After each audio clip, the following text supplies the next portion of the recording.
Sean Combs is a monster. I want to speak about this now because I've witnessed everything. I think Sean Combs can get away with anything. I've known Sean since he was 4 years old. That's my little bro. He already knew what he wanted. I can be your manager, just give me a chance. I went to a lot of puffy parties. These were the parties that you needed exclusive access to get into. He thought that if people fear him, they respect him. Honestly, I didn't want to be around him unless there was cameras. Nobody's shooting me. Nobody's shooting me. Nobody's shooting me. When Puff was around, it was like, uh-oh, get it together or this could be over. You got me acting crazy in front of all these people. Something is not right with this. I've been with Sean for quite a while, and I've captured a lot of moments. Anytime the studio or any rooms is red, it's making love and sex. Some of the ones who went in the room, for sure they were underage. They said they could ship me off and sell me to anyone. How did this superstar music mogul become an alleged monster? And I can show you how we have fun and stay out of jail, too.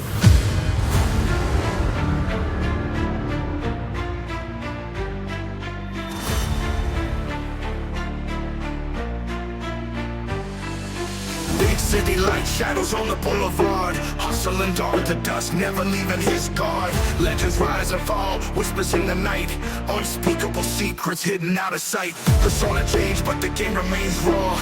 Dark alleyways where we bend the law. Fortune and fame, a mask on the face. Question remains, truth or just a chase. See or not, what's a tale untold? Mystery unfolds as the night grows cold. Echoes of the past can't run, can't hide in the heart of the city where legends collide.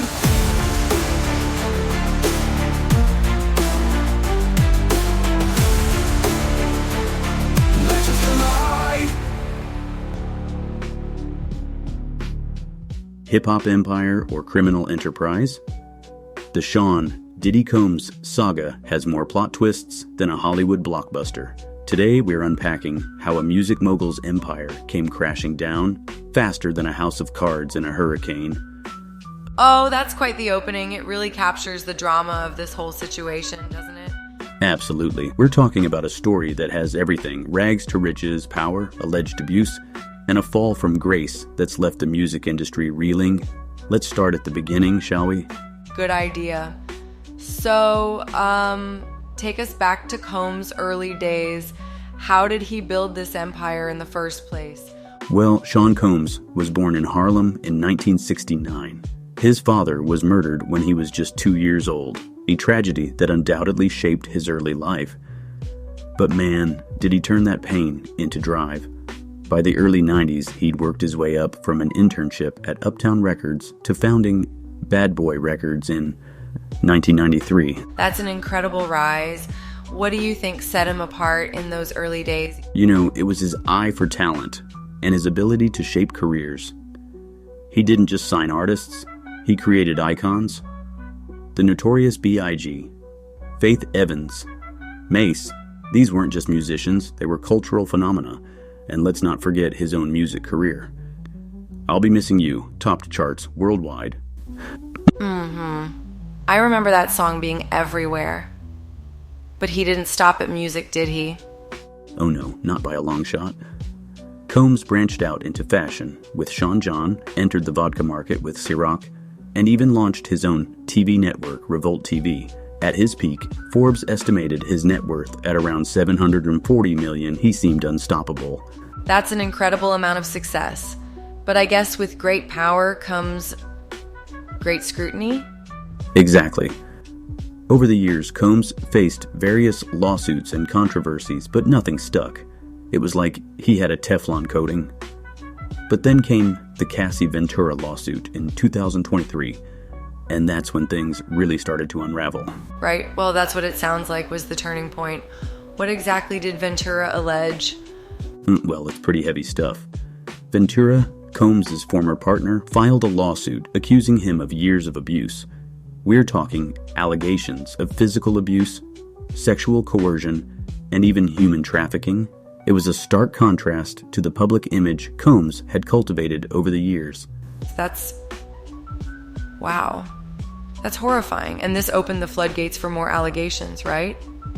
Exactly. It's like dominoes falling. Once the first one tips, the rest follow in quick succession. And it all culminated in September 2024 with Combs' arrest on charges of sex trafficking and racketeering, among others.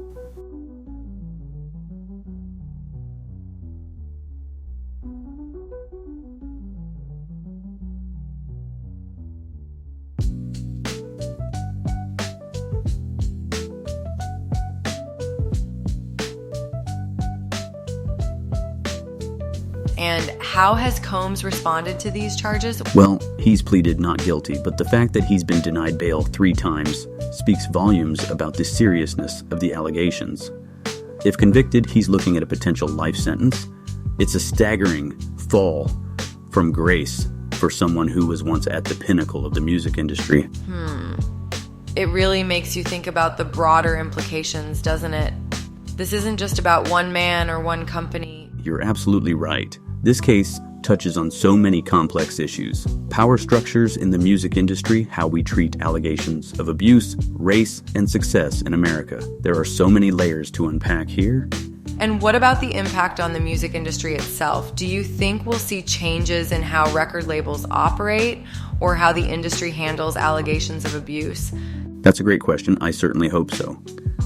This case, along with others we've seen in recent years, has shone a spotlight on some of the darker aspects of the music industry. It's clear that there need to be better systems in place to protect vulnerable individuals. So if we had only known the extent of these issues earlier, could something have been done to prevent this? Well, that's the million-dollar question, isn't it? Hindsight is 20/20. But I think this case is a wake-up call for the entire industry.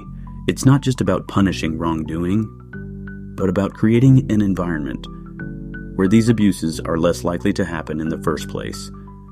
We need to address the root causes, not just the symptoms. That makes sense. But I can't help wondering, will this case have a lasting impact, or will it be forgotten once the next big scandal hits?